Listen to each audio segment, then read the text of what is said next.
Hey, NOSA community. It is Shamika, and I am officially back. Welcome to our YouTube channel. If you haven't, my name is Shamika, and I am the creator and founder of the Nurse on Staffing Agency. And you're hanging out here on our YouTube channel. If you get a chance, feel free to make sure that you go ahead and subscribe to our channel so you can get not only updates about upcoming content, but also get a chance to interact with a few other NOSAs and continue to support us on our road to 1,000. We're just on the cusp of it. So definitely check out our content here and share it with people that you think might be interested. So let's get into our topic tonight. And this topic actually is a good time to talk about because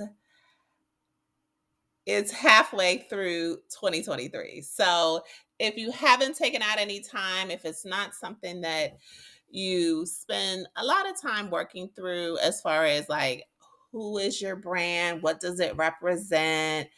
Do I have a brand? This is a great topic for you to join in on. So let's talk about how to transform yourself into your own brand. And I'll definitely share some tidbits about my own experience, kind of the purpose of doing it, and what might work for you. So your personal brand is very important, probably more now than it's ever been in my lifetime. So personal branding is very important in today's competitive market, especially with so much social media. It really differentiates yourself from others. It allows you to share accomplishments, achievements, and new opportunities. It allows you to promote your professional reputation and image. Your ability to build yourself as a brand depends on how you carefully develop and highlight your abilities, knowledge, morality, and distinctive qualities. So, another few things to take into note is as NOSAs and staffing agency owners, sometimes we kind of make that our thing, not take into account that you're still a brand.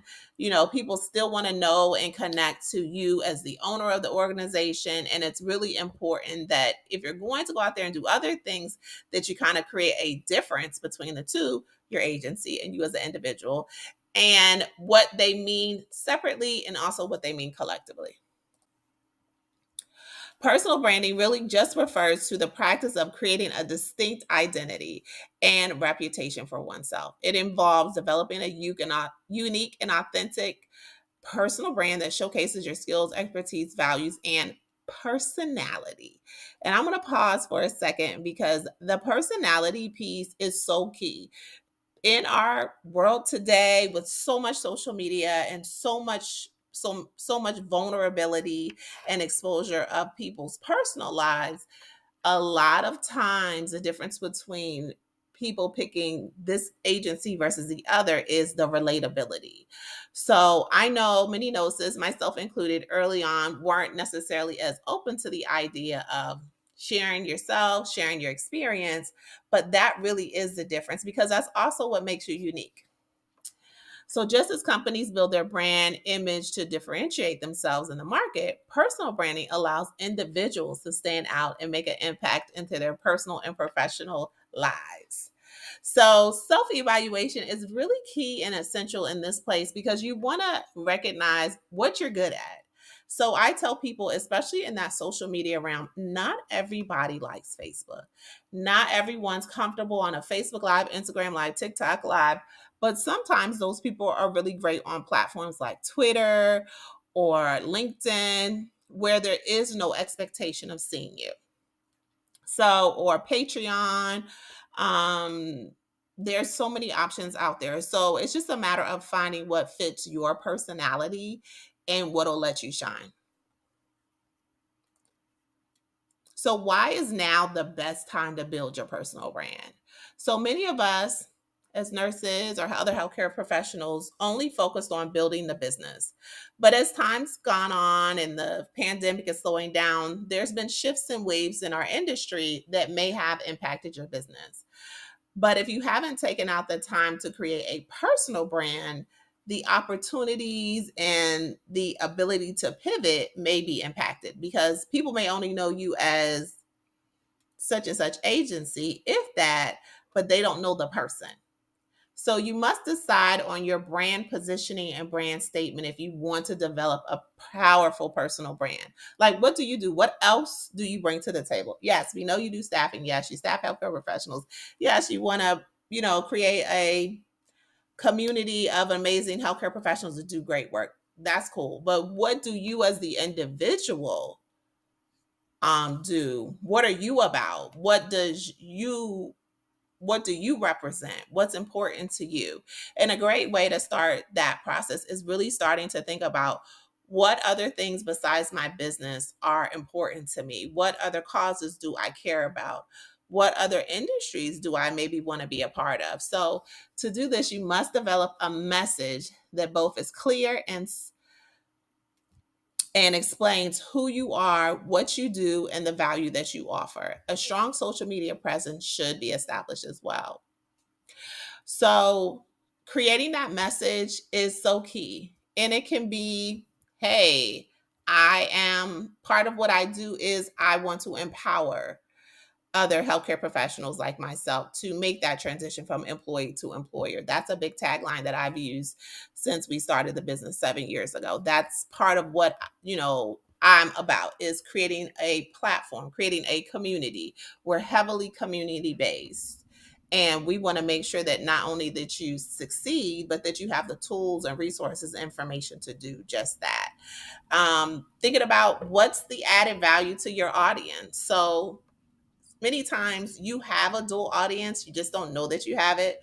So for us, it would be the people working for the staffing agency is one audience, and that piece is something separate than people looking to create staffing agencies. So they're typically different audiences, so they need to have different experiences. A great way to think about it is that before the NOSA Group became the NOSA Group, it was a staffing agency. And at that time, it wasn't called the NOSA Group. But as time went on, I decided to incorporate it all under the same umbrella because as a staffing agency, the NOSA Group, you can have an experience and that come together, and you can have an experience that's rewarding and effective and valuable.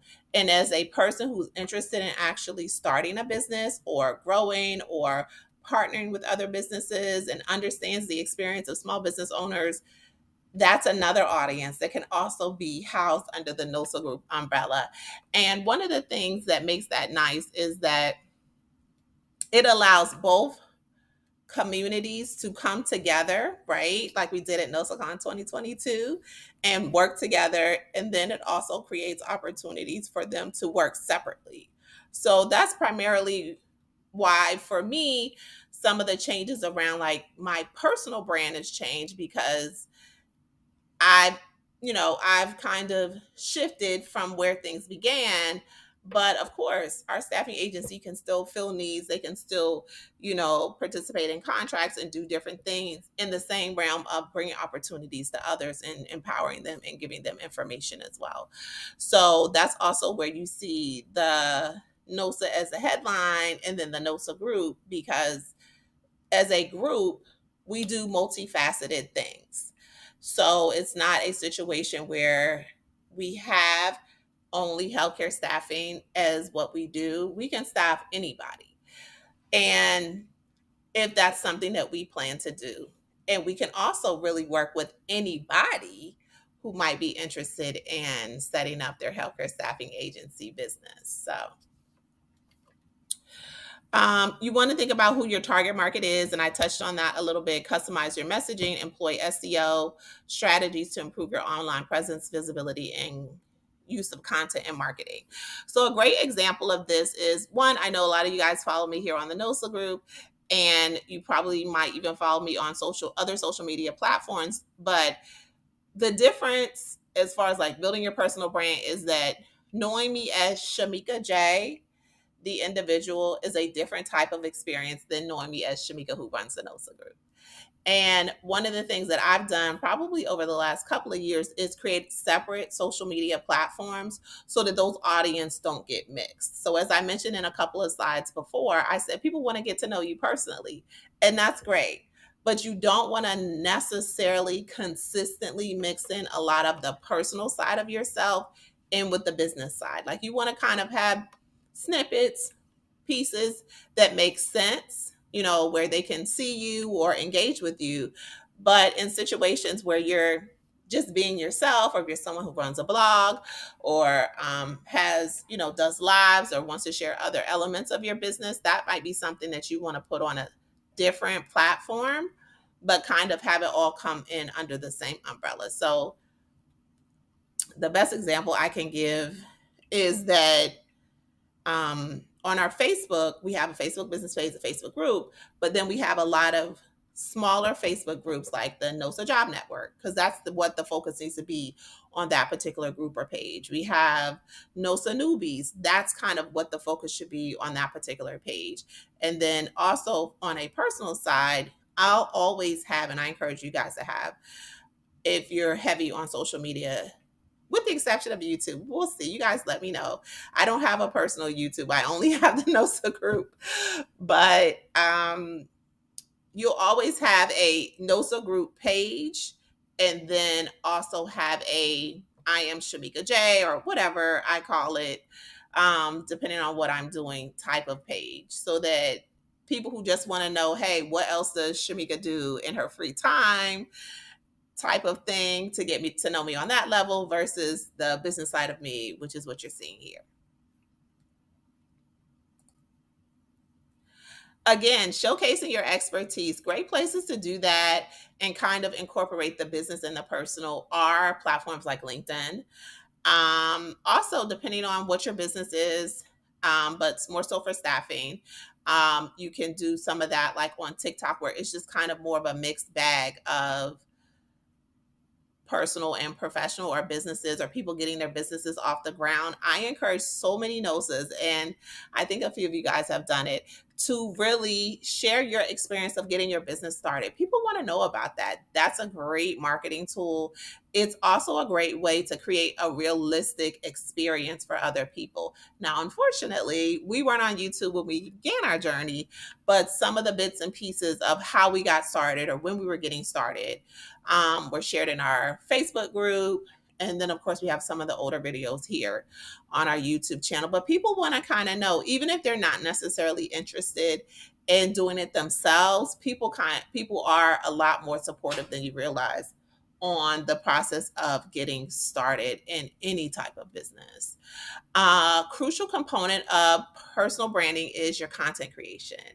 So you want to make sure that you recognize yourself as the expert in the profession by disseminating your knowledge, perceptions, experience through blogs, articles, videos, and other platforms. Social networking is what we do. It's not going anywhere. If anything, it's definitely pushing people further and further away from your traditional websites, that we see as much more important than it used to be. Your social media allows you to see analytics, a gauge for how effective your videos are doing, your content, and then allows you to make changes. So one of the things that we had to do here on our YouTube channel is, a lot of the videos I have are long, for a lot of different reasons. And what we decided to do was to really shorten them and keep them to a time limit and a time chunk that people can catch what you need and keep it moving. So because of that, our videos either are just 15 to 20 minutes, or they may be a part of a series. So kind of giving people information in chunks is what my audience likes. That's what I attempt to do. So keeping that in mind is definitely worth considering. So, networking and building relationships. So, having a personal brand really requires networking. It's not something that you can scoot around. And when you think about networking, it really doesn't have to be something that you do in person. I think the pandemic showed us this, but I think it also allowed for us to really understand the fact that, hey, people want to connect regardless. I've talked to nurses just about in every state in the United States. I've talked to other types of business owners just about in every state in the United States. So making that connection is a little bit more important than meeting me in person. Now, of course, like it says, taking part in offline and online networking opportunities are always great, as well as meeting up at conferences. Our first meetup official meetup was at a conference. It was at the TravCon conference in 2021. During that conference, that's where we announced the first NOSACon in 2022. And from there, other members of the NOSA community have met up without me, or met up at other conferences, and that really allows our community to not only create its own mini pockets, but allow to maintain and establish the camaraderie. So some people have connected doing they have connected doing virtual or accountability partners or mentoring or different types of support. So networking opportunities are unique on social media. I encourage you to do it even if it's not something you're always comfortable with. I also encourage you to do it in your respective communities. Connecting with business leaders in your communities, decision makers, and possible partners happens more often than not in person. But if you can't do that, definitely reach out to those individuals in your community via platforms like LinkedIn or Facebook, just to kind of either talk further. You can leave comments, send direct messages, or collaborate on other pertinent groups or online information. So, authenticity and consistency. So, these are one of the things that I am all about. And I think that that's where the group really got its traction and movement, especially in the earlier years. I tell this story and I'm going to tell it one last time, and then we're probably going to retire it. When I did my first Facebook Live, I think the group had been in place maybe like 3 or 6 months. And at that particular time, I was nervous about doing a Facebook Live because this would have been the first time that I was showing myself to a community of essentially strangers. And I was interested in doing it because I felt like, much like the group, other people's Facebook Lives allowed me to put a name with a face, and it really established the credibility, the trust, and the connection that sometimes is missing if people only listen to you or don't ever get a chance to see you. You just become that voice. So when I did the first Facebook Live, and decided to kind of go with it, the lighting was horrible, and I was talking really quickly because I was nervous. And the topic really was about just getting started, and I kind of chimed in, and other people shared their experiences.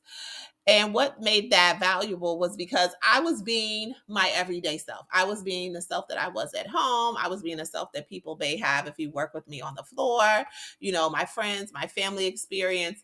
And even though I was nervous, I talked for an hour, and a lot of people were engaging and commenting, and it kind of gave me a little bit of courage to, of course, do it again. And I've been doing it ever since, as you see here on our YouTube channel. So you want to keep providing authentic and consistent messaging. When you're at that stage, create a visual identity, and online interactions that are consistent with who you are and your principles and what's important to you. And understand that it really does create credibility and trust and establish a unified brand voice, so that not only do you hear me talking about it here on my YouTube channel, when you hear me talking about it on my Facebook page, or you see it tweeted on Twitter, we're kind of having that same messaging across different platforms, so that you're not kind of like, oh, well, Shamika, I thought you said this, or is it this, or is it that, where it doesn't appear that we are who we say we are. So that's something really key.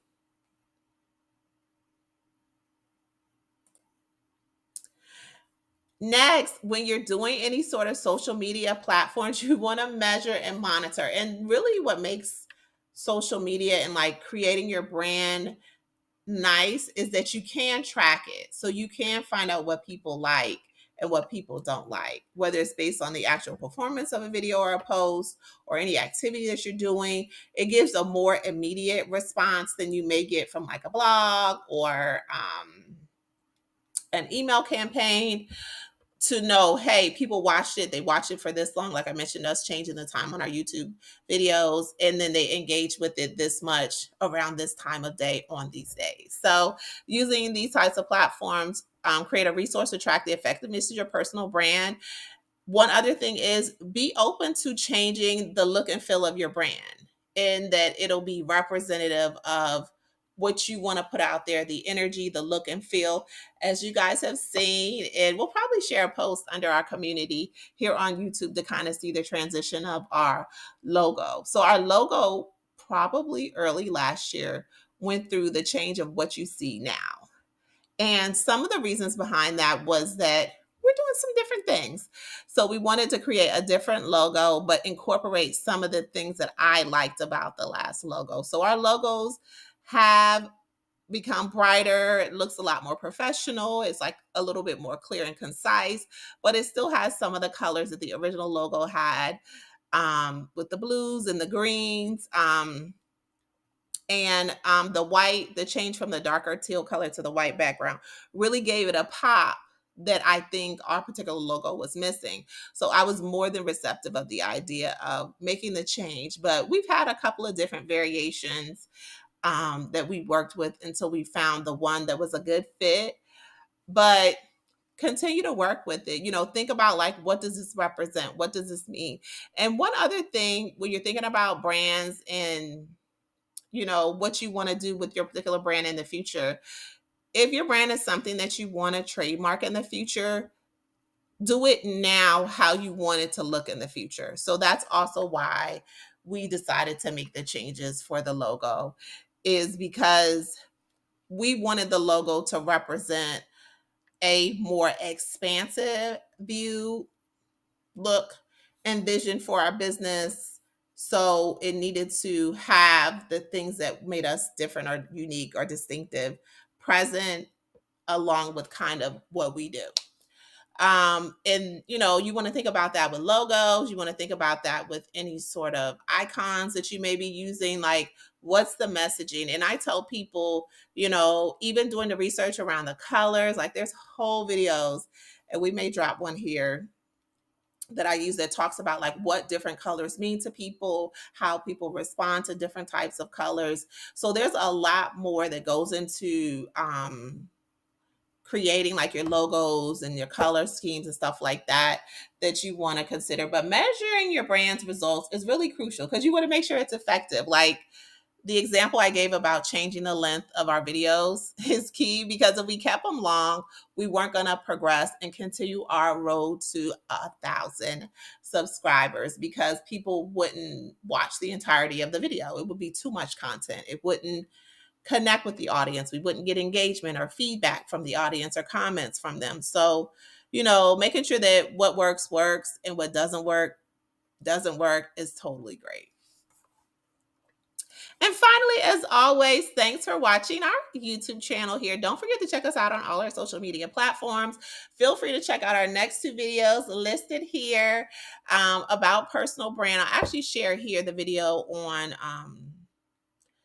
colors and developing colors and schemes for your logos and brands and things of that nature. I hope this was helpful if you're in the getting started process. I hope it really allows you to be able to think through what works and what doesn't work, so that you're really able to get it as close to right the first time around. Incorporating the you and your personal brand is key. So if you see me on YouTube, if you see a post that I did, and if you meet me in person, you're going to get the same version of Shamika, and then the same experience will happen through anyone on our team here at the NOSA Group. So I hope that helps. Again, don't forget to subscribe, hit that alert bell, and get notifications on upcoming videos. Thanks, and we'll be chatting with you.